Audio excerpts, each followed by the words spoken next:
Haleluya. Haleluya. Amen. Nanje numva nshimiye Imana muri kino gitondo. Ku munsi wa mbere nabonye Imana Yesu nashimwe. Nari nteruye icayi ndi mu nzu hama ndaterura icayi kihiye. Nagiteruye kicagenda kucishuka ku maguru. Nari nzi ko namyotse ariko nabonye Imana intabara. Nabonye atana kantu na gatoya nigezemba. Ivyo bintu numva no bishimira Imana Yesu nashimwe. Icayi cyarakumenetse ko Ego ndagiteruye neza mu Kirundi. Iyo ni Imana irinda bari pantasi. Haleluya. Imana iragaheza je batoye komeye amashiko. Gabanya base. Haleluya. Ikindi kigira kabiri no shimira Imana. Niko mbona Imana iguma inyitwararika uko buke uko bwije ingirira neza intabara. Ivyo numva nabishimira Imana kuko ibintu Imana inkore je birandengeye araho numva naje ubwanje nashobora kubikontorora. Ivyo numva no bishimira Imana abumvise kushima kwanze Imana bahetse ki. Amen. Haleluya. Amen. Naze mpagaze ngahashima Imana. Urabyishe byose. Ko bivuga nabi. Kuramwa ayo amayeko. Muri no micro iyi micro. Haleluya. Naje mpagaze ngahashima Imana kuvyitsa Imana yaraye inkoreye.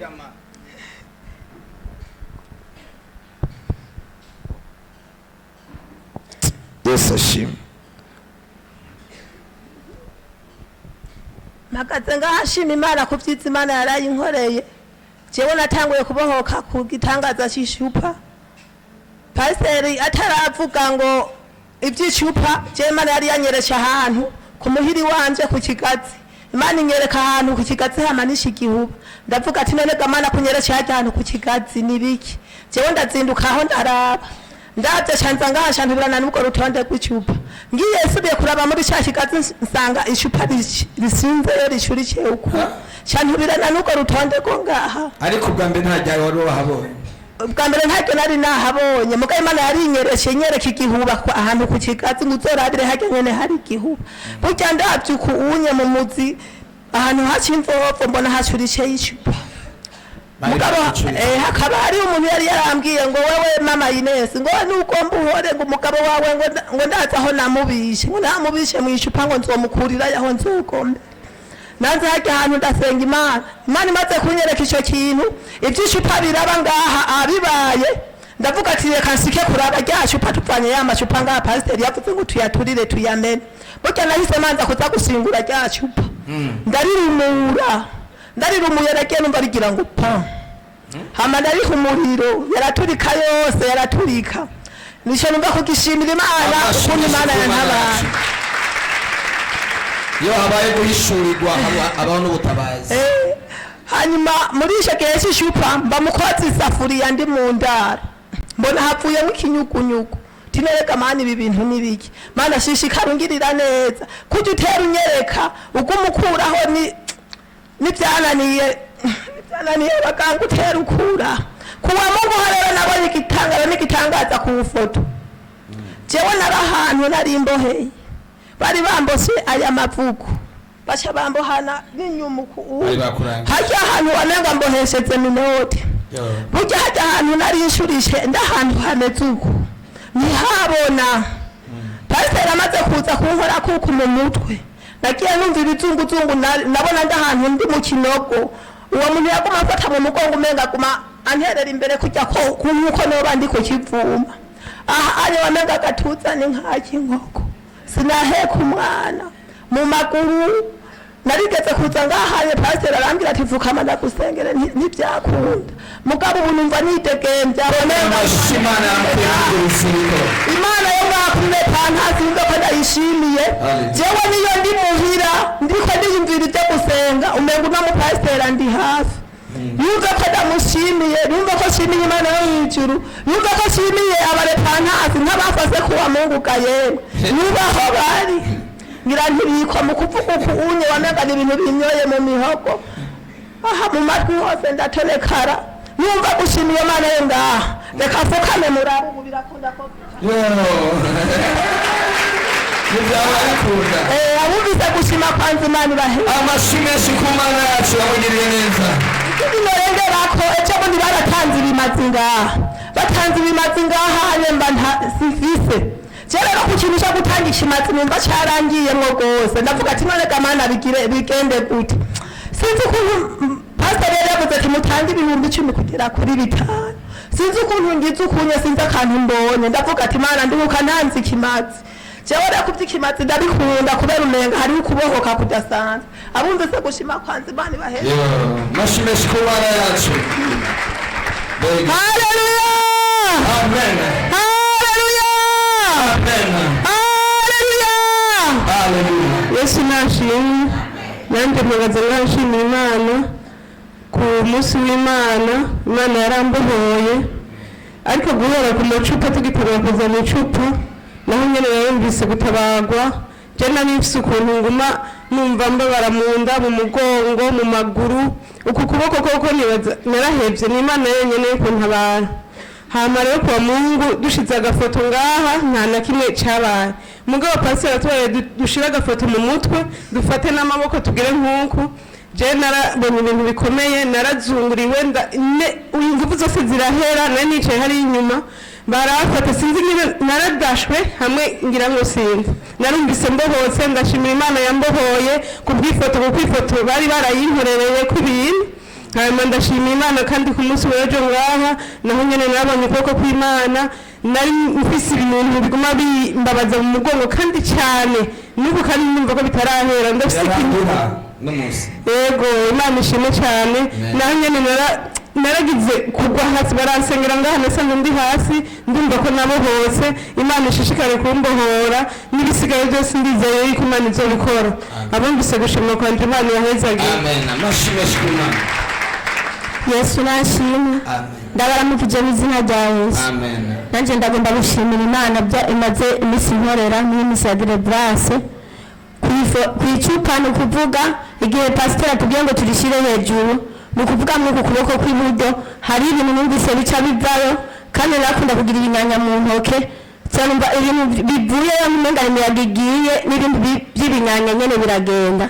Ndashimira Imana ko yambohoye kandi umunsi twazana amacupa ari kwa gatanu narahuye n'isanga nyari mu gitondo cya kare ariko ntaco nabaye. Ndashimira Imana ko yandinze iryo sanganya kandi ndashimira Imana no kwifoto igihe batubwiye tuyishire ngaha mu ruhanga no kuvuga yuko ndashize ngaha mu ruhanga naciye ntangira kuvumesa. Ndashimira Imana ko yambohoye kubera je barantwaye ifoto umuntu andoga ni musaza wanje wo mu muryango no kuvuga iyo foto ntiyaguma jana ku mupfumu.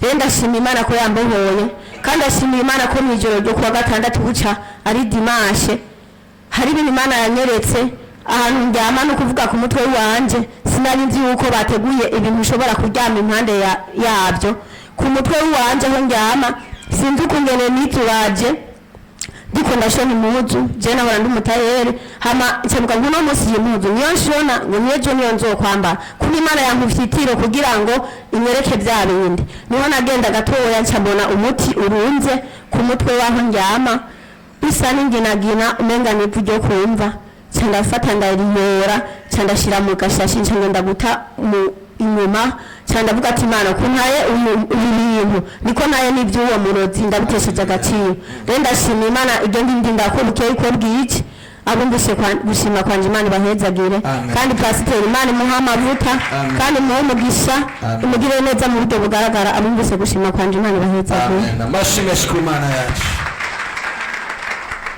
Yesu nashimwe. Nanje mpagaza nshima Imana ku gitangaza Imana yankoreye kwa gatandatu. Ku munsi wa gatandatu nariko nditegura ngo nje ku kazi numva umwana ararize hama bariko barakina muri saro numva ararize cagenda kuraba cesanga n'umwana yamuzibuye igiti mu jisho nukuvuga naciye ndamutera ku mugongo ca ndiruka kwa muganga nje hari ipfa kwambarira imbanyi shitseyo umumama ndahasanze cambwira ngo twe nta maso tuvura ca ndamubwira ndabira gusa hama ibisigaye ndamenye yonje acarandabira cambwira ngo ijisho ry'umwana ryamenetse chanda muheka chanda garuka mugabo we bwa mbere yabanje kumbwira ngo ahantu bariko baravura ni kuri Tanganyika yakeya mbona umwana ari wo mujana mugabo cha ndabwira papa wiwe ati bambwiye ngo ijisho ry'umwana ryamenetse mugahamba avuye aho hari umumama yari yambwiye ati mu jisho ryo hari ikintu cera muce mu murabi ikintu ceba kiriyo nukuvuga cyo turagenda acambwira papa wiwe ati bambwiye yuko acambwira ati hari umuganga je yamvuye amaso akorera muri ville hajya kwa Ngoma cuza tumujane amubajije acambwira ngo yaje sindi ko nkorera muri ville ndiko nkorera mu Ngagara cyo turagendayo dushitse hajya nyere twudutse taxi umwana acambwira ngo shira hasi mama nje kwivura kumbe cya kintu cigisate cari mu jisho cari caduze kiri ngaha ku ngohe cefata ikigoma narifise candagikwegesha hama umwana nta kintu na kimwe yabaye. Haleluya. Nta na kimwe yabaye nta n'umuti nta na consultation twamugirishije ngo nyane twaciye dutaha shima Imana ko yandindiye umwana. Ikindi kigira kabiri mu ndwi iheze nariri ikintu nari maranye amezi abiri kiri mu nda kizunguruka nukuvuga mvyutse nta muntu numwe atabimenya naca mpangura kuvomisa ngahagurwa gose n'abantu bose twabana mu rupango barasigaye bambaza urwaye iki bimeze gute mu ndwi iheze naraje ngaha pasiteri yarabwiye abariko barasenga ambwira ngo hagararaho ndahagarara arambwira ikintu kiri mu nda yawe bese tariye ngo kirangire ndashima Imana ikintu cari mu nda ko carangiye. Haleluya. Jese nigerangira apeti n'umunsi umwe sinafungura naragiye no kwa muganga gusaba imiti ya apeti baca bampinzoka ego ashambwira ngo wewe no guha imiti ya apeti no komanda y'imisi yose reka renda guha imiti y'inzoka ndayishize mu nda nashamvumisa ndashima Imana rero kintu cararangiye nuko abantu bataza ha muri burakeye barahomba cyane barahomba kubera jiki ibintu Imana yankorenga hani vyinshi. Ikindi kigira gatatu shima Imana je ndaje ari mu kwa gatatu 2025 nukuvuga mu kumunani je niho natangura gutanga ikimazi ico kimazi nagitanze itariki imwe y'ukwezi k'umunani nico kintu ntazopfa nibage n'amadiko ndibuka shitse hajya naye nicaye hajya ngira Imana ati Imana mvuye kugitanga ati cugenda mu nzu mbohorera abana nukuvuga shitse hajya mu kibanza nicaye pasiteri yaciye azashambwira ngo Imana yakubohoreye abana narariza mosozi ego naciye ndira mosozi meshi nukuvuga ya 2025 jewe nta munsi kuva 2018 je ntari mu bitaro naba ndi kuvuza kandi ndi mu bitaro je naja muri reanimation nukuri nama ndi muri reanimation abantu bose bakaza bagapfa bagahera ariko je nagumye ngaho abana biwanje bose barakira.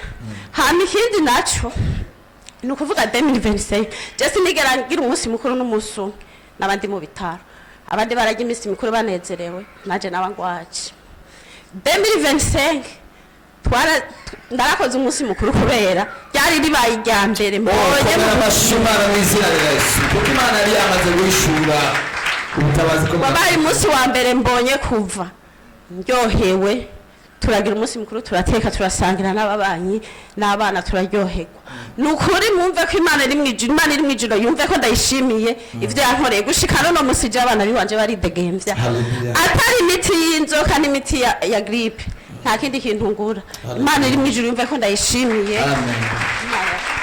Komera amashimana mu izina rya Yesu.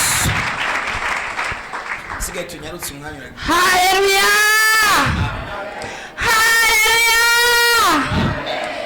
Hama yose nashimwe ndashimiye Imana n'ukuri kubona Imana igenda ikora ubukuru bwayo kagena imbohora. Hama ku munsi wa gatatu Imana yarambohoye yarankoze ko naradashwe ibintu bimwe ntawe rambona natamwe kudaba ibintu bisa na John mengana amagi hashasubira amaraso hashasubira urufuro. Hama n'ukuri ndashimiye Imana n'ukuri geni ntabara ku munsi wa Mungu w'amafoto je bari baranyambitse ishusho mbi nta muntu yambona neza uruvugo rw'abari uruvugo abantu bose ambona yuko ataco maze nukuri ku munsi wa Mungu Imana yarankoze ko ndadahwa nongera ndadahwa irambohora ndagira ibizunguzungu numva ubwenge buragiye nukuri Imana ndayishimiye kandi mve ko ndayishimiye. Hama ntashe nari mpagaze ahantu nzamubona umuntu w'umugabo ngo uko mujya mu pasiteri ngameze kurya ngo nawe ndamwumva ngo none ndamubonye ngo nagiye mbona uhenuka ngo nawe ngo cyane umva ngo ndahenutse ngo cyandadaho cyamvuga ati n'ibindi ugiye kubibona ati gusa wowe uze wizera Imana wowe uzokira kandi Imana izokubora kandi izokwishura. Imana yumve ko ndayishimiye ibitangaza igenda unkorera ni byinshi mu muryango ko je sinaboneka neza babona yuko ataco maze nyene nkuko ataco ariko ishobora cyako turagaruka mu izina rya Yesu. Yego cyane no bashimara yabwiye neza. Amen. Yesu nashimwe. Amen. Yesu nashimwe kandi Amen. magaze ngamvuga ubukuru bw'Imana kugira neza kwayo. Gambe nabonye igitangaza igihe basengera ari gashupa je umunsi ndarimena nagiye numva uruntu runyororomba mu nda rurambabaza ruritsinga cyamvuga ati Imana irantabaye kandi irambohoye bica birahera. Ikindi gitangaza nabonye ni ku munsi w'Imana aho tuviriye ngaha igihe twari duheje gusengera bwa bufoto agafoto avuze ngo dushire mu ruhanga naragashitseyo munyuma uvuga ngo dushire ku mutwe dushize ku mutwe ngaha mwe nahanye n'ururuhane ntangura kwaka umuriro ndavuga ati Imana ntabara mbohora munyuma numva ikintu gisebya mu nda ngoma kuvomisa biranga ndasevagura nukuri ndashima Imana ko yambohoye kandi ko yangiriye neza kandi arindi jambo wavuze ngo muraza kumva muri febre mu mubiri jewe niwe ntameze neza umubiri wose ku munsi w'Imana byagiye kurangira isa ya saa sita y'ijoro naciye mfukama ndasenga nza numva umubiri wose ndabohotse ndavuga iti ni caki navuga tuza kwishwa ko tameze neza. Ikindi nshimira Imana ndashima Imana yuko unye ntakigwara kenshi je nari umuntu ntandwi yahera ntagwaye ntari munsi ariko kuva ntangura kuzanga muri burakeye ubu nguma ngenda no ku mirimo ya misi yose sinigera ngwara. Imana yumve ko ndayishimiye cyane kandi ndayishimiye cyane ubunyeza mva abantu bambwira ngo usigaye usa neza atabantu barabimbwiye. Imana yumve ko ndayicubahiro kandi shishikari nkorera n'ibindi byose biri nyuma kandi izeye ko izontabara abumvise ugushima kwanje Imana ibahezagi nawe mukozi Imana iguha amavuta kandi kuzuze gose natwe ivyo dukora nawe bigukorere kuko uratwitangira ni izina rya Yesu. Amen. Haleluya.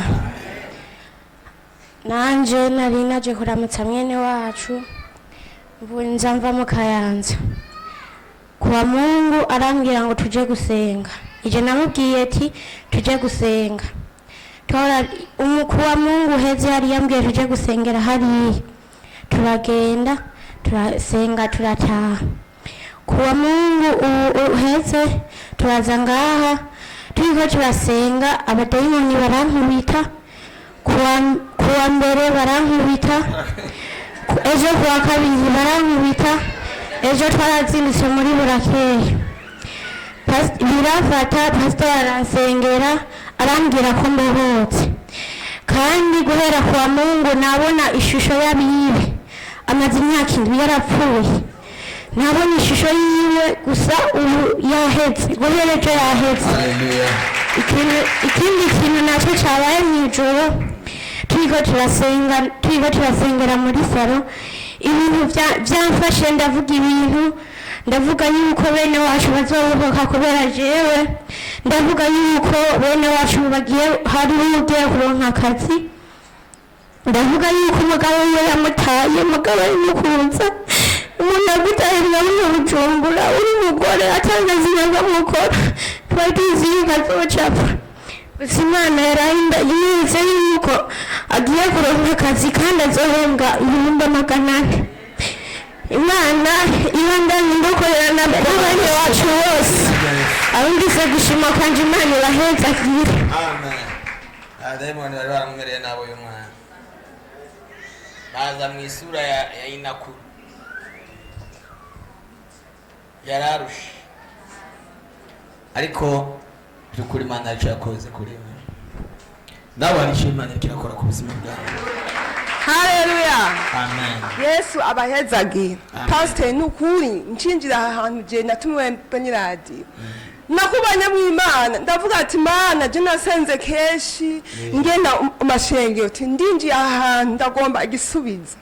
Je nemaze imyaka myinshi cyane ntasinzira itiyo mbaza.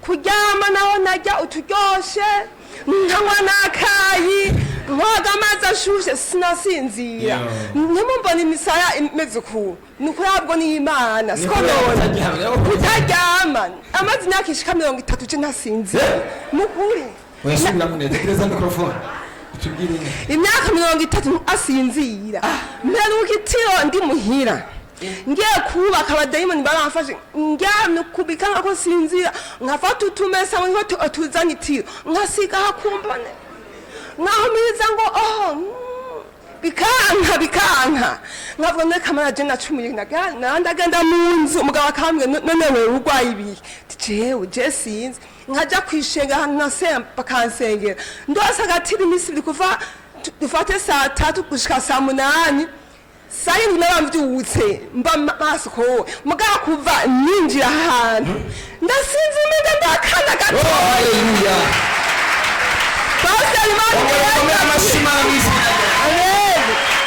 Pastor Imani mwezagire cyane nasanga ndiko ndota nikora imizigo kandi abandi ikoreje imizigo nkababona umunsi ndikora umuzigo munini cyane ndabwira uwo muntu uti acaza umuntu azana ukuboko avuga ati hereza ujya candamuha ati akira rero numva sinovigumizamo ndamubwira ati ubwo none impamvu narose mbona ndaguha umuzigo ni kubera acambwira turafitanye ikibazo kandi umuntu ngo mwishengera canambwira ati acambwira ngo n'abadayimoni ngo urwaye ngo bakuvuyemo ndavuga ati mu izina rya Yesu n'imizigo ngiye kwanyikoreza kugira ndamukorere namubwira ati akira mbona umega navyakiye neza arashavuga ati ndakaguhaye tu tinagusubije mu izina rya Yesu ubu ndidegemvye numva nashima Imana nukuri umuntu wese ngaho ahano hantu avuga atari kumwe n'Imana nukuri winjiye ahantu wese nukuri Imana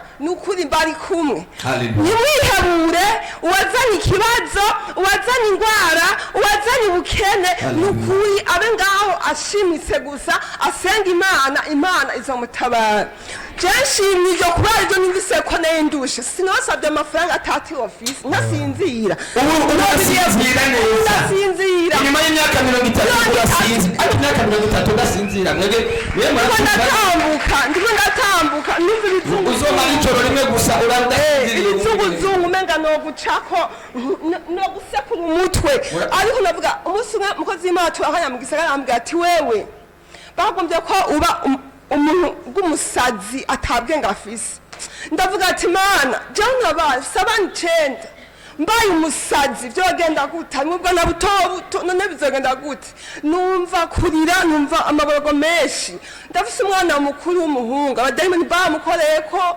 ajana n'agakuku mu mborerwa ubu ntakimbona uwo mwana arashaka kuduga haya muhira nkumva ati Frank ngajino nanjye sindamubona nkumva intimba uwo mwana muvyaye bigoye naragwaye cyane baranjana ku bafumbanci birasago ngaha ndavyibutse njamvuga ati Mana none ibi ngo shase ko vyoba umwana wanje navyaye ngufura ko ari ndushe ngowe ankaye nkibi nana mbwa ati none fa ko tushonje tumerewe nabi none umeze gute nukora utendiko ngo ndapampana n'ivyi wanje ngo nje ngo manzu ndeke nkiyumva none kamana uyu mwana nibiki kandi abamuye akavuga ati inzoga aranywa kweri inzoga aranywa mugabo kugira atwibuke amfashe kandi umwana mwiza agikura ababibonye ico gihe agise imyaka 15 arangurira uturato bavye muzokonde kuvuga ivy'abana babahaye haza umama arambwira ati wo kumugomba uturato